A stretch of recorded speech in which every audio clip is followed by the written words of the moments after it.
Hello, I'm State Representative Zach Mako, here with a legislative taping. I've chosen my first taping to be here at the Lehigh Gap Nature Center. I'm here with Lisa Garofalo, Executive Director of the DNL, and Dan Kunkel, Executive Director here at the Lehigh Gap Nature Center. So this is obviously a beautiful location that we have here at the Gap. It's where the DNL meets the Appalachian Trail and the Lehigh River come running through here. Can you both speak a little bit on how we got to this point? Big picture, and then how the DNL helped out with the Lehigh Gap Nature Center, and how we got to this structure here.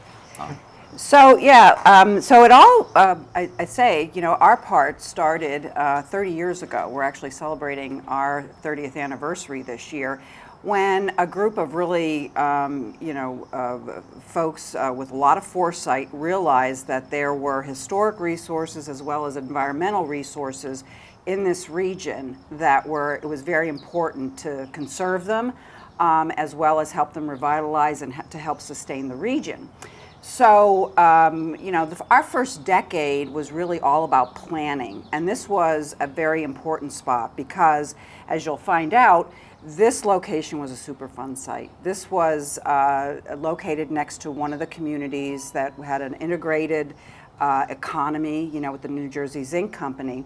And 15 years into the existence of the corridor, the folks here, Dan at the helm, realized that they needed to do something about this location, that the time came for the sort of black eye of this region to turn into something that was very, very more important, you know, to the region. So as what the corridor does, we don't own anything, but we saw a partnership here, that the potential for a partnership to provide a little bit of seed money to connect Dan and the other folks from the Wildlife Information Center to resources within the state, the Department of Conservation and Natural Resources, as well as on the federal level because of our affiliation with the Department of Interior. And from there, by providing a little bit of fuel, if you would, an incentive for them to begin to go down the route of revitalization, the local folks here, Dan and his board of directors, took it from there. And that's the way it's supposed to work. You know, building capacity to sustain the region, to preserve the watershed, to celebrate the industrial heritage of the region. Yeah, so when we had, Elisa mentioned Wildlife Information Center, that's actually our corporate name, our IRS name, and we were operating out of a storefront in Slatington. And we were doing environmental education programs, but we wanted our own place. And we were thinking about maybe an old farm or something, and we had looked at a few places. But then we got this idea, this absolutely crazy idea, that maybe we should buy part of this Superfund, this federal Superfund site, this toxic waste site that was completely barren, and rehab it and turn it into our environmental education center. But we didn't know if that was possible. We knew a lot of things were coming together here. The Kittatinny Ridge, very important landscape feature in Pennsylvania. The Appalachian Trail on top of it. The Lehigh River coming through the gap here. And then we heard about this trail, this DNL trail that was being built from Bristol to Wilkes-Barre, and it was supposed to be built through this gap, but it wasn't here yet. So we had this idea, but how in the world are we going to pull something like this off? This was going to cost a lot of money. This was going to take a lot of resources. And we all were from around here and knew that this black eye, this barren land, was something that we should fix, that we should work on and try to fix. But how could we possibly do it? So the first thing we did was we set up a meeting with the DNL trail manager. His name is Bill Minio. And we met with Bill because we knew this trail was coming and we knew it was going to be key to us succeeding here. But we really didn't know how we were going to succeed or even if it were possible. So we met with Bill, and I often describe this meeting. We were talking to Bill and he's sitting there stone-faced. And we're telling him what we want to do here, about how we want to take this barren site and make it an environmental education center. And I'm trying to read Bill, and I am thinking, we're dead in the water, because Bill looks like he's not at all interested in it. He's not buying. But then all of a sudden, he just kind of took over the meeting, and he said, okay, this is great, and here's how we're going to do it.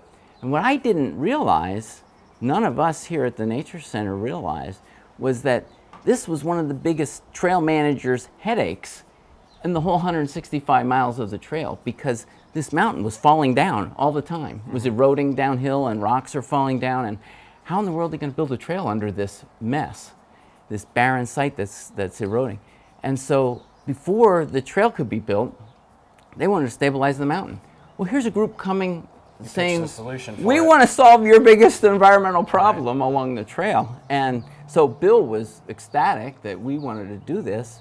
It fit right into DNL's plans, and so a partnership was born. And I have said this many times publicly: if it weren't for the DNL corridor, we would not be here. We would not have succeeded here. So without their support, their guidance, there was a little bit of money, like Elisa said, and that was critical. But it was much more than the money. It was the advice, the experience that they were able to bring to the table with us, the connections that they made with all of us. And that is really what helped us get off the ground and get started. And that partnership remains as strong today as it was when we started 15 years ago. And so you might wonder, like, why is this particular spot so special? Well, I was just going to ask. Yeah. So, you know, the thing is that at this location, it's one of those great locations where the river, which was part of an industrial, I mean, it was Lehigh Coal and Navigation Company. It was privately owned. It ran black. So we knew that there was a certain resiliency environmentally, that these places could come back. But this was a place where you had the river, you had the trail, and what the trail does for the corridor is it allows us to tell the story in an authentic fashion. You get to this point and you can say, these are the connections that we're talking about. We're talking about a connection to an industry, the New Jersey Zinc Company. We're talking about connections to nature with the Kittatinny Ridge and the migration of hawks and the like. And we're talking about, you know, the regeneration, you know, about just how resilient not only the region is, but the environment is. And you have the Appalachian Trail, you know, crossing here. So you have a major national trail, as well as what we're building is going to be the, you know, the longest multi-use trail in eastern Pennsylvania. So here we are right next to the trail. Right. We're literally right on the trail.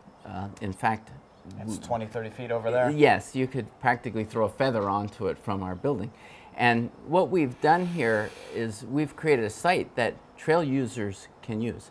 And nobody ever wants to fund this, but the two most important rooms in this building are those two restrooms inside there, because the trail users come in and use them all the time. But we've also created this beautiful area around the building.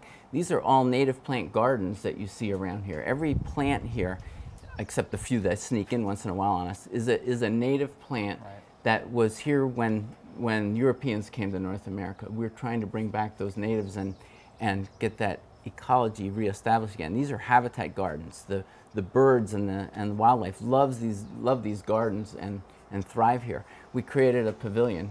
We worked with the Rotary Club, the local Slayton Rotary Club, built the pavilion for us. Trail users use that all the time, as well as our groups. And so we have created a place that interacts with the trail users very well. In addition to the fact that we have we brought 10,000 students through the site last year. So Dan and Elisa, thank you for the history and the background on what's going on. Now that we heard about the history and this beautiful outside, let's transition inside and see what we got in the beautiful inside of this building. Okay, thanks. Thanks, Dan. So we're inside the Lehigh Gap Nature Center. I'm here with Dan again, and We heard a little bit about the history on the outside and the beautiful property that they have and how they turned around a Superfund into this absolutely gorgeous facility. Once again, though, we're back inside. Dan, you said this is an education center. Who do you educate, and what programs do you have in here? Well, we educate anyone who comes here, and we work with everything from preschool through graduate school in terms of students, but we also have programs for all ages. And some of my favorite programs are the intergenerational ones where we have grandparents and grandchildren out there in the refuge learning about nature. But we do a lot of programming here. Last year we served 10,000 students, which is a huge increase. And the importance of this building is when people talk about this as the nature center, this is not the nature center. This is the education building. Okay. And it's a great tool. That's the nature center out there. And that's where we take people when they come here. Most of our programming is done outside, but it is really important to have a tool like this because it expands us to 4 seasons for educational programming, and it gives you a place to be when it's pouring down raining and things like that. So it's a great tool. We have this big room here, which has no permanent furniture. We call this the Great Hall. When we bring, let's say, 100 4th graders from Slatington or Whitehall or Northampton into here, we do an introduction in this room. So they all sit on the floor, we get them started, and then we split them into the groups and go outside to various places or downstairs to our lab to do our activities for the day. We have the lobby out here in the information desk, which allows us to have volunteers to sit here at a desk and greet visitors as they come in and provide them with information. So there's someone here for people to talk to. Downstairs we have our ecology lab, which has lab benches and so forth for kids to use microscopes when we're doing pond studies and things like that. We can go out and collect pond water, bring it in and look at it under the microscope. We have a research library downstairs that has almost 6,000 volumes of conservation and wildlife type of books, probably a better collection than any of the colleges and universities in the region. But it's a research library. It's not you can't take out the books, right, but you have to come and use them. But you have here. a wealth of knowledge down there. And yes, and so the building gets used really heavily for all those education programs. Then on the other side, we have a conference room where we can hold meetings, and we have intern quarters, so we can actually house 2 residential interns here at a time to help us with various things. And so so the building gets used very hard, and we completed it in 2010, and we have been using it really hard ever since. One thing I did like that you mentioned, Dan, was you said you know, this isn't the nature center. The nature center's outside and the hands-on. And one of the things that behind us here to the right is the Please Touch shelf here, and it's got snake skins, bones, and all kinds of nature. And I really, really like that because, well, once again, when you're trying to talk to kids and students, you know, it's neat to have actual hands-on and see what that is, and that really captures their attention. And I think when you capture the attention like that, you have the most learning that you can possibly achieve, and it makes them want to learn more. So I think that's a great thing. Absolutely. Right there. Well, we don't have a lot of things inside when people come to visit, if a family just comes here on their own, but that's one of the things that we do have. And we do have a live snake downstairs, and we have a tank or 2 with some things in. But but really, we want people to focus on the outdoors when they come here. Right. But we do have clubs and camps for kids of all ages. And so we start with them preschool and go through high school with our clubs.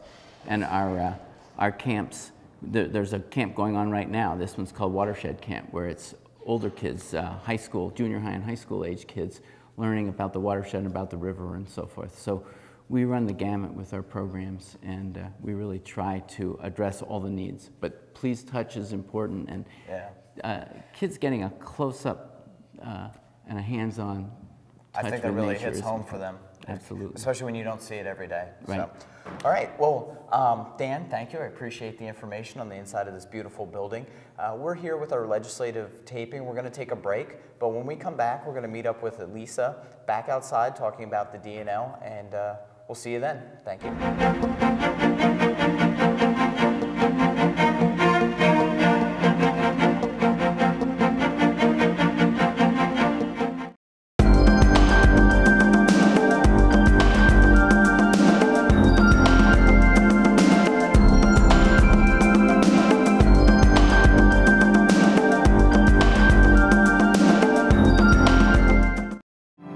you know that Violet Oakley was the first female artist to receive a large commission for artwork done in a United States Capitol building? In 1902, Joseph Houston, designer and architect for the 3rd Harrisburg Capitol building, commissioned Violet Oakley to paint murals for the governor's reception room. He believed that Oakley's contribution would add interest to the building and act as an encouragement of women of the state. Prior to beginning her work for the Capitol, Oakley set out to England to conduct research for her murals. Upon return, she decided to center her artwork on William Penn and the founding of Pennsylvania. Oakley made sure that Penn's ideals of justice and peace could be seen throughout her work. In 1906, she completed 13 murals titled The Founding of the State of Liberty Spiritual and was placed in sequential order around the governor's reception room. These murals were some of the first to be installed in the Capitol. When Edwin Austin Abbey, another artist for the Capitol, died in 1911, Oakley was offered another opportunity to create murals for the unfinished Senate and Supreme Court chambers.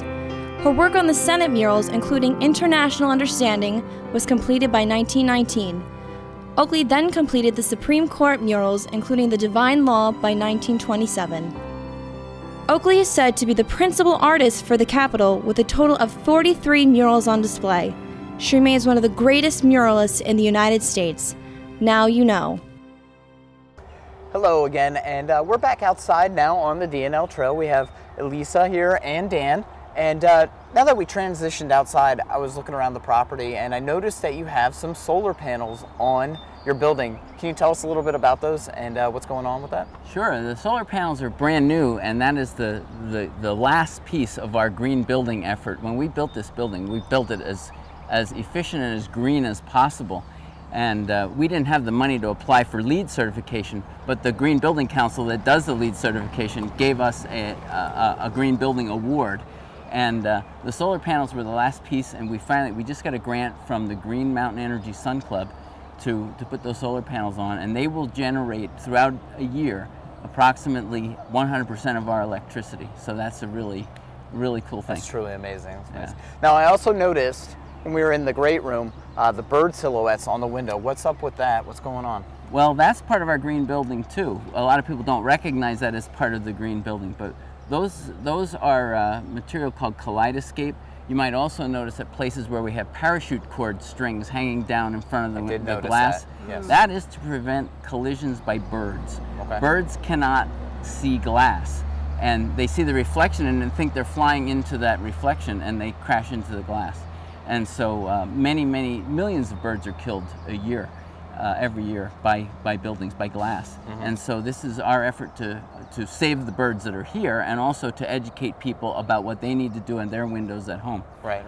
To prevent bird collisions. And it also helps a little bit too with identification as well, right? In the meantime, we can teach about the birds. Those are all raptors on the window up there in the Great Hall that we study when during migration that pass through here. So now, are those actual sizes, or are they shrunk down? Those are actual sizes on the window there. Yeah. Those are some pretty big wingspans. So There's I think some big birds. Yes, it's always amazing to see them up close when you actually do see them, how big their wingspan is. And we don't even have an eagle up there. The windows weren't big enough. Yeah, and now that's a great point. I've noticed a couple since I've been out on the trails and hiking, because we got the Appalachian Trail right here, and I've been up there. I've noticed a couple of them flying around more than I have noticed in the past year. Are they coming back, or the eagles are doing great. Bald eagles are doing great. That is a conservation effort that has been very successful. Just to give an example, 30 years ago at Bake Oven Knob at our hawk count site, we were lucky to see 20 bald eagles in a year. Okay. We saw 400 this year. Wow. So, yeah. That's great. Yeah. So I touched on the trails and everything. Yeah. Elisa, tell us a little bit about the D&L down here. I know we mentioned a little bit more, but anything you wanted to add? Well, it's all about connections. What we do, we connect people to the story, we connect people to nature, to the watershed, and to resources like the Lehigh Gap Nature Center. And so heading north, you've got Carbon County. It's just a few hundred yards up that way. And then heading south, you have the Lehigh Valley. And so this is you know, a key point along the 165-mile path that anthracite took from the mines of Luzerne and Carbon County to help fuel the industries of the Lehigh Valley and build Philadelphia. And then over here you have the Lehigh River, so that's the watershed. And then in addition, you have a rail trail, the Lehigh New England rail trail up here, and the Appalachian Trail. So this is, as I said earlier, is a key connector site. And not only is it physically connecting, but we want to tell the story. And so all along the trail, you're going to find interpretive panels that we work with local partners to tell those stories of industry, of the environment, of our heritage, you know, because this is a very special place. We have nationally significant history here. Very, you know, it's historic this and historic that, but in reality, it really truly is. And when we were established by Congress, the reason that we were established, we were the third national heritage area established in America. There's 49 now, because we have a nationally significant story. You know, there are a number of national historic landmarks. One site is even going for, you know, World Heritage Site in the Lehigh Valley. Many sites, and so much of it is tied back to the founding of America, as well as the innovation that took place here to help fuel America's industrial revolution. And there's a lot of history everywhere around here. The building right behind us, for example. Just going to mention that, Dan. People don't realize it, but that building was a leather tannery. That was one of the first industries around here. And you talked about how the coal that came through here fueled the Industrial Revolution in the United States. Well, this was a small version of that, with someone coming here and building an industry. And they built that because there were hemlock trees on the mountain, and they used the bark of the hemlock trees, soaking that in water to make the tannic acid that they used to tan the leather. So they were using the natural resources to support a business here. And the New Jersey Zinc Company, which was just across the river here, they located here because of the Lehigh Canal. You know, and that was like around the turn of you know, from the 1900s to, or excuse me, from the 1800s to the 1900s. And so all the way from the early, you know, 1800s, the late 1820s, all the way, you know, up till the early 20th century, the canal played a very key role. Yeah, and once again, though, coming back to Pennsylvania as a keystone state, and how wonderful it has been, and what a boon it's been to the, you know, the colonies and this country of ours, and to have this right in our backyard is absolutely amazing. So I really think that's cool. All right, well, hey, let's do our transition to our final stage of our legislative taping. We're going to we just need to save a little bit of time for our activities. We're learning about history here, but one of my favorite activities is kayaking on the Lehigh. So let's transition over to the kayak and canoe ramp. We can't call it a boat ramp, kayak and canoe ramp, and we'll head over there. All right, thank you, June. Thank you. Did you know that in the corridors in the first floor of the capital of Pennsylvania, there are nearly 400 individual mosaics? The idea for creating these intricate tiles was first suggested by Henry C. Mercer in 1902. A year later, he received the commission to prove 16,000 square feet of pavement tiles for the Great Rotunda and corridors of the new state capitol building in Harrisburg. Mercer set about designing subjects for approximately 400 mosaics. He chose as his general theme the history of Pennsylvania, and he soon realized that his tiles could tell stories. Although the arrangement seems random, the mosaics are very thoughtfully placed in the floor. The tile sequence is roughly chronological, beginning at one end with the scenes depicting the Native Americans. The mosaics progress into the story of European habitation in the New World and encompass the Commonwealth's triumph through process and intervention. Now you know. I just want to give a warm thank you to Elisa and Dan for telling us a little bit of background on the DNL and the Lehigh Gap Nature Center. It's a beautiful facility and excellent resource that we have. We wanted to spend the last few minutes of this legislative report on a beautiful resource that we have right here on the Lehigh River. And we have this beautiful kayak and canoe ramp. This launch right here, just a stone's throw from the Lehigh Gap Nature Center. And with me I got Brian Green from the Heritage Council, and we're gonna go kayaking down the river. So we'll catch you on the when we get out. Talk to you then. Bye.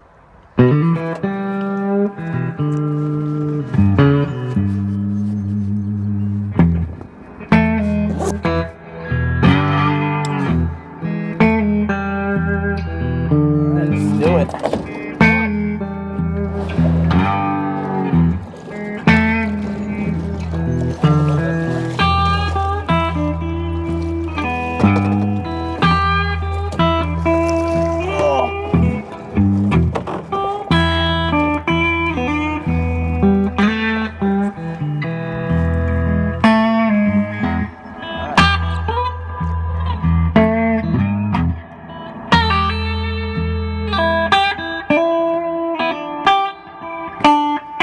We'll see you guys in Walnutport.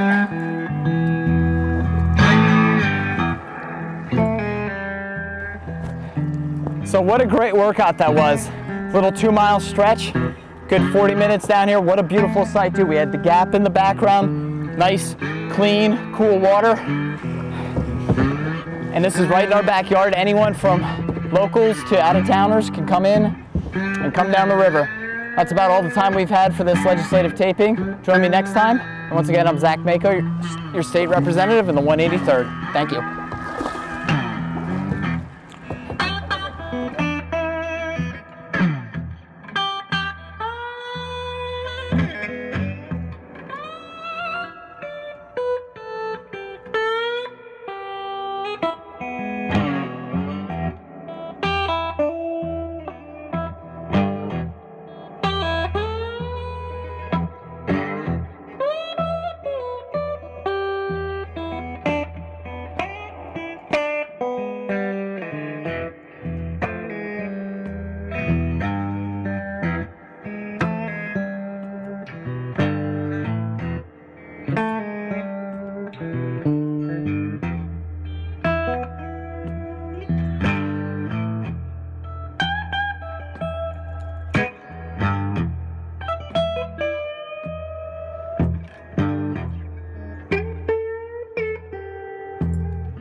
Mm-hmm.